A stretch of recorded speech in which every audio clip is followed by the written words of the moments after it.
Sejam bem-vindos, amantes da quinta arte, ao Primeira Página, onde a primeira impressão equivale. Eu sou Rafael Campos, esse é Matheus Braga e hoje nós estamos trazendo mais um episódio falando sobre os contos do Edgar Allan Poe, aqui da Dark Side. Esse livreto aqui, capa dura. Foi um dos primeiros ou foi o do Lovecraft que foi um dos primeiros? Também não vou lembrar agora, Acho Rafa. que Você sabe como é que minha memória funciona. Eu não lembro nem qual foi o outro conto que a gente leu dele. Vamos... no caso a gente viu o Lovecraft, a gente viu dois, esse aqui a gente viu um, o Pêndulo e o Poço, que é um dos mais famosinhos desse livreto aqui. De título não me é estranho, mas eu não lembro da história, não. Não, não tem problema. Mas caso você não tenha visto, depois é só dar Vai um ver. pulinho lá e ver nossa playlist do Edgar Allan Poe.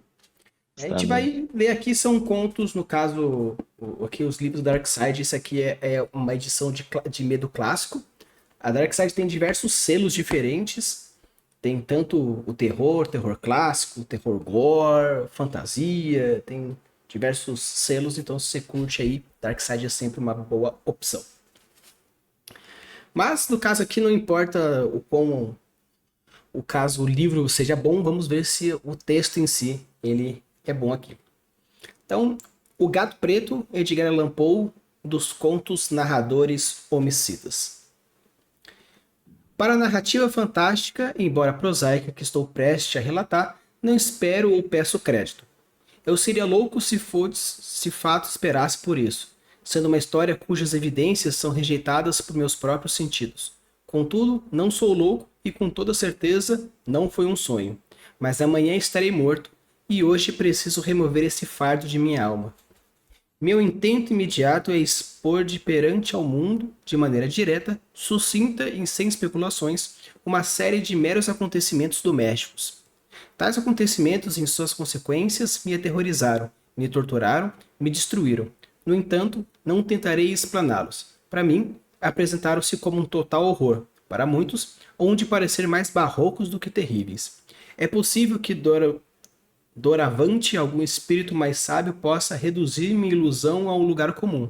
Algum sábio de natureza mais clara, mais lógica e menos excitável do que a minha, que perceberá nas circunstâncias que detalharei com assombro, nada além de uma sucessão insuspeita de causas e efeitos bastante naturais.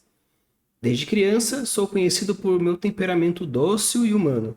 A ternura do meu coração era uma ocípicua a ponto de tornar-me motivo de escárnio por parte dos meus companheiros.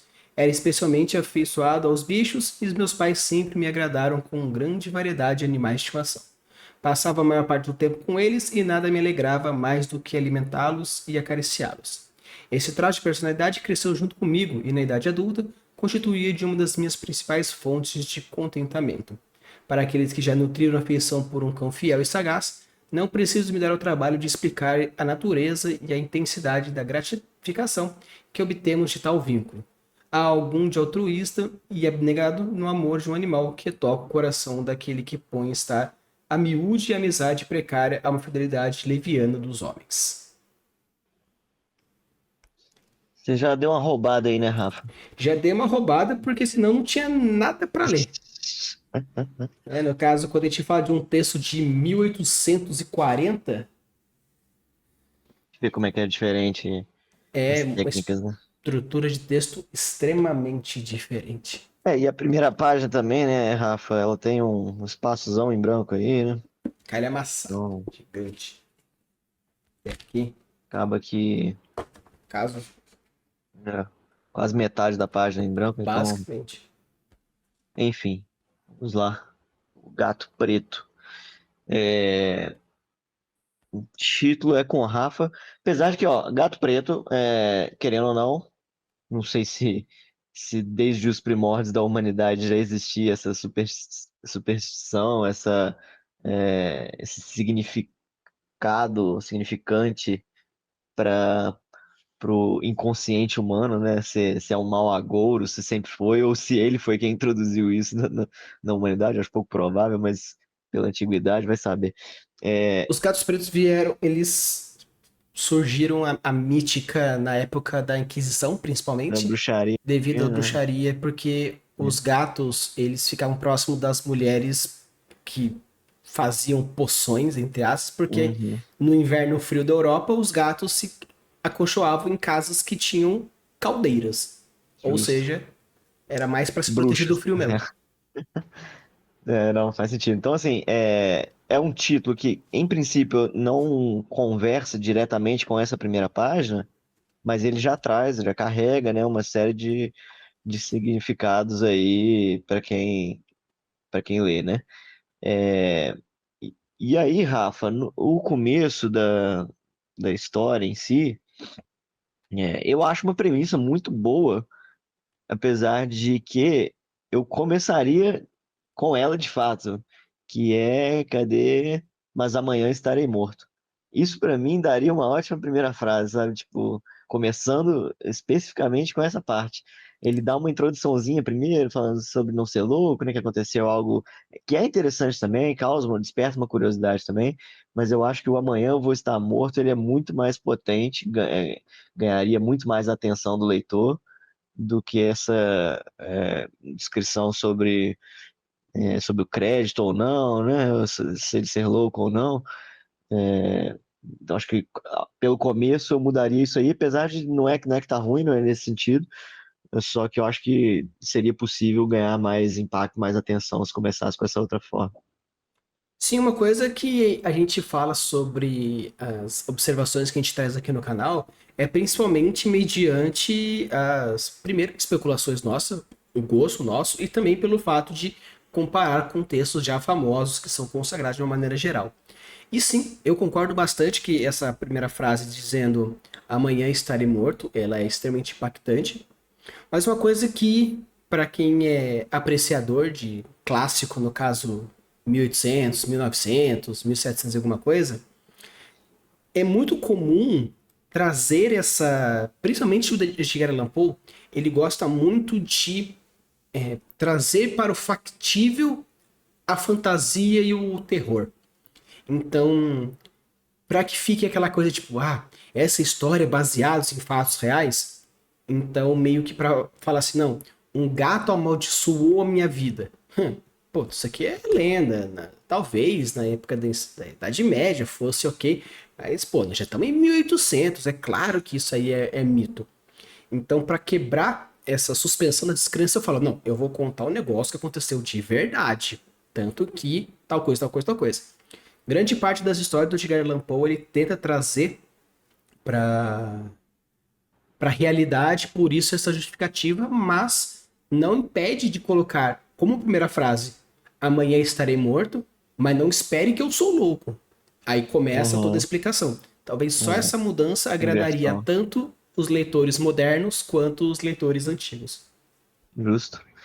É, e aí, Rafa, assim, a gente percebe, né, o uso de palavras mais rebuscadas, né, da antiguidade aí, da escrita e tal, que é, querendo ou não, uma característica da escrita, então também é interessante já de se ter numa primeira página, esse aqui é a minha identidade, né, se você tá incomodado com isso, você pode parar, mas se isso vai de boa para você, é assim que eu escrevo, né? Então, a gente chama da identidade mesmo do escritor, né? E aí, a história, basicamente, são dois parágrafos, né? O primeiro parágrafo ele falando sobre isso, sobre essa loucura ou não dele, sobre o crédito ou não do que ele está por contar, que ele experienciou, que foi algo marcante e tal, e sobre essa possível morte, né, no dia seguinte.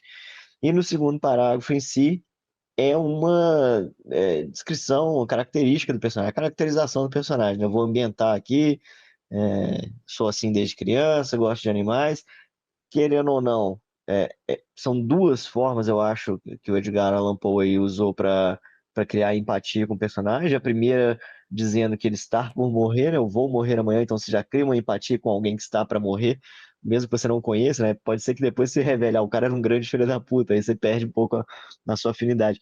Mas, em princípio, você começa a história dizendo, porra, esse cara tá para morrer, você já meio que se apega, né, naturalmente a esse cara. E a segunda parte por se afeiçoar a animais, né? Por mais que existam pessoas que não gostem, a grande maioria da sociedade gosta de animais. Então, quando a gente vê alguém que trata bem, né? Que São duas formas de roubar, né? Criando um personagem pra você ter empatia ou pra você ter antipatia, né? Se você faz ele maltratar o animal, naturalmente você cria um vilão de história, né? E se você faz ele cuidar, dizer que gosta, não sei o que, você cria empatia com o personagem, também se torna um herói, né?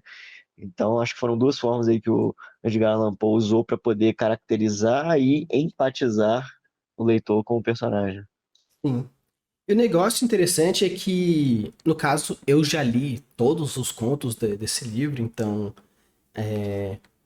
todas as minhas análises elas têm um quê de roubo, pelo fato de gostar, ainda mais ter lido. Uma coisa interessante sobre esse conto especificamente é que se você for considerar que a imagem do conto, ele já mostra o gato que é, no caso, o antagonista dessa história. Um gato sem um olho que, que É ele uma arte cuida. por conta? Hã? É uma arte por conta? Sim, todo conto tem uma arte que às vezes ou justifica alguma coisa ou às vezes é Uhum, algo mais ilustrativo.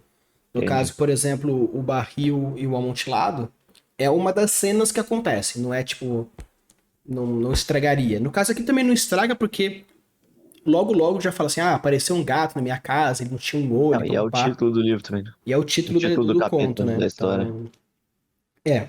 Então, assim, é interessante porque as coisas que acontecem, pelo menos o que o narrador personagem, considera das coisas que aconteceram na vida dele após o gato, é uma coincidência bizarra, tanto que até ele fala: ah, alguém mais sábio pode encontrar justificativa para tudo que aconteceu.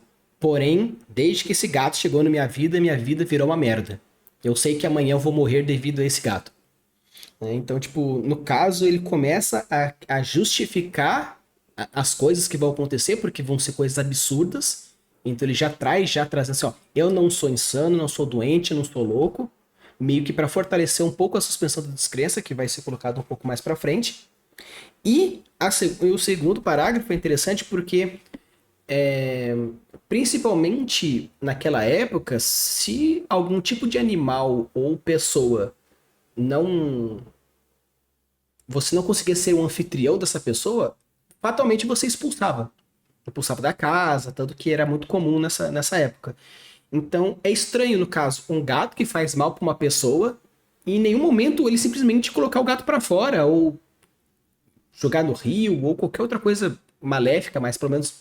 Então, assim, o legal desses dois primeiros parágrafos é, primeiro, fortalecer a suspensão de descrença que vai acontecer para as próximas cenas bizarras e uma justificativa moral de por que ele não fez nada em cima de um gato que fez tanto mal para ele no decorrer da história como um todo. Que é uma coisa muito interessante de ser feita, Rafa, para escritores, né? Quando a gente vai criando a nossa história, parar para pensar, né, cara, quais são as formas possíveis de solucionar isso, né? E se existem formas de solucionar e eu não quero que seja solucionado, por quê, né? Eu tenho que dar uma justificativa. Então ele fez muito bem aí, pelo que você está dizendo, né? Duas questões, na verdade três. Caracterizou o personagem, né? Criou empatia com o leitor e justificou uma falha, uma possível não ação dele no futuro por conta disso tudo, né? Então é um parágrafo multifuncional aí, talvez. Sim. E é extremamente difícil porque ultimamente eu ando vendo bastante livros sobre backgrounds, lores, universos, principalmente de franquias grandes como Yu-Gi-Oh!, Magic, Pokémon e alguns outros cenários que eu recebo de amigos e conhecidos para poder fazer mentorias, etc. E eu vejo que muitas vezes o pensamento criativo é para no máximo um, dois capítulos, estourando dois capítulos. Então, assim, tem muita coisa que a pessoa precisa reescrever alguma coisa no capítulo um devido a algumas mudanças que foram feitas no 4 e no 5 por causa desse não planejamento. Então, assim, claro que existem escritores jardineiros que deixam a história acontecer, mas as pessoas que têm essa pegada mais jardinagem carecem de revisões mais fortes pós-história para que faça sentido o começo, meio e fim. Quem é mais arquiteto vê que tem esse zelo um pouco maior, escreve com mais lentidão, porém não se carece tanto de revisão, porque a pessoa já vai meio que, entre aspas, revisando enquanto vai escrevendo. E como o Edgar Allan Poe, ele, né, pelo menos ao meu ver, ele é um narrador muito, ele é um escritor muito jardineiro, você percebe nas histórias dele que as coisas vão acontecendo numa fluidez que ou o cara realmente é um puta arquiteto onde ele planeja página por página, ou ele é um jardineiro porque você percebe uma fluidez nos acontecimentos que depois existe umas justificativas ou futuras ou prévias em relação a isso. Então eu acho bem difícil criar essas conexões, principalmente quando tem muito mais do que a mesma função, né, mais de uma função dentro do mesmo parágrafo, porque mover história, descrever o ambiente e mais trazer essa perspectiva é algo que precisa de bastante treino e bastante revisão. No caso aqui não tem mais muito que trazer, porque por ser um livro clássico, eles são parágrafos muito grandes e claro, a gente até poderia, no caso até o Matheus como quase um psicanalista formado, a gente poderia discutir um pouco sobre essa questão da personalidade que o próprio personagem traz, falando sobre uma personalidade um pouco mais de ternura, que é muitas vezes bulinada, criar esse vínculo com animais, sendo que muitas vezes a gente tem erroneamente, mas muitas vezes utilizado na arte como a senhorinha sozinha dos gatos, ou o cara antissocial que só tem cachorro, né? Apesar de existir sim um fator psicológico aí por detrás, mas acredito que a proposta aqui do conto não é uma análise de personagem, né? No caso, quando é uma história focado na psique, no desenvolvimento, mas sim em uma coletânea de causos que vão acontecendo que, claro, que isso vai afetando a psique do personagem, sim, tanto que, para ele vai morrer amanhã. E no caso, ou a pessoa tá acamada e sabe que ela vai morrer daqui a pouco devido a uma doença letal, ou é um pouco difícil imaginar, né? Vou morrer amanhã. Por quê? Quais são os sinais que te mostram isso? Ah, tem um gato amaldiçoado que me segue e tem alguma coisa. Então eu acho interessante que, apesar de não ser um texto que necessariamente é uma análise de personagem, você pode sim utilizar como um estudo de personagem e arcos Ah, narrativos de uma com forma geral. certeza. Sem dúvida, Rafa. E acho que a ideia dele era essa, pelo menos nesse parágrafo segundo, né? Caracterizar o personagem. Vou trazer traços da psicologia dele, do passado dele, sobre a infância dele, né? E a questão da empatia. Então, talvez tenha um pouco mais. Isso entra naquela questão que você comentou, é um texto antigo, né? Esses parágrafos é, mais prolixos, né? Dão mais volta, enrolam mais no mesmo tema, né? Ele fala muito aí, reforça muito essa ideia da empatia dele com os animais e tal, mas também porque é uma questão relevante para a história, né? Não é uma promessa não cumprida, é uma promessa cumprida, pelo que você está dizendo para gente, né? Se de fato ele não aplicasse isso em momento algum na história, não usasse para justificar em nada, aí caracterizaria uma promessa não cumprida, né? Ele levantou muito uma informação para algo que não estaria sendo usado, aí a gente criticaria, né? Mas nesse caso aqui tá legal, tem função, né? Então a ideia que a gente sugere é essa mesmo, né? Colocar sempre é, conteúdos que tenham aplicabilidade na sua história. Sim, o que me incomodou um pouquinho é algo que a gente já comentou, que muitas vezes a quebra de quarta parede pode ser levado para um ar mais cômico, apesar de que nesse aqui não tem tanto esse lado mais cômico, meio que parece ser um não uma quebra de quarta parede proposital, mas sim como se fosse um relato ao vento. Quando você tá, tipo, viajando nos seus pensamentos, tipo, ah, nossa, eu sei que se eu tivesse feito aquilo, aquele outro. Então, assim, claro que tem momentos que ele traz direto, olha, não quero que você ache que a história é minha, ou que eu peço isso, aquele outro. Então, sim, é uma quebra de quarta parede, mas eu sinto que é muito mais um pedido de ajuda do que necessariamente querer se comunicar com alguém, ou querer se Uhum. comunicar com o leitor propriamente dito. Então eu achei interessante que, apesar de ser uma quebra de quarta parede que tem uma tendência a levar para um lado, esse, é, o como ele levou puxou um pouco mais para esse lado menos cômico, mas eu sinto que, pelo menos por enquanto, né, até então, existe elementos, ele fala, o horror, não sei o que, papapá, mas ainda não demonstrou realmente o horror que ele vai passar. Então eu acho que se ele tivesse, talvez, nesses 2 parágrafos, talvez citado alguma coisa, ou alguma consequência disso, tipo, é, talvez falando assim, noites mal dormidas, perda de apetite, ou qualquer coisa que contrastasse com o fato dele amar bicho, apesar de. Então eu acho assim que o que me faltou foi um pouco disso. Claro, existe um crescimento gradual. Estranho, estranho, estranho, estranho, estranho, estranho, estranho, terror, terror, terror, terror, horror. Então existe sim esse escalonamento, mas eu acho que ele podia pelo menos dar um gostinho antes. Show. E aí, Matheus, no caso, sei que você é muito fã de terror, mas viraria ou não viraria? Eu acho que viraria, Rafa. Assim, ó, em princípio também não fiquei com essa sensação de muito terror, né? Então não sei até se é problemático ou não nesse sentido, né? Se ele tá abrindo leque para um tipo de leitura e de repente vira muito assim, né? Se não for gradual, igual você está comentando, aí eu acho que isso é errado também, mas enfim. Pela primeira página em si, a premissa eu acho interessante, essa, pô, já sei que vou morrer, o que aconteceu, como é que ele sabe disso, me causa essa curiosidade. E a empatia em si com o personagem e a caracterização dele foram as ideias aí que me fizeram me interessar pela história, né?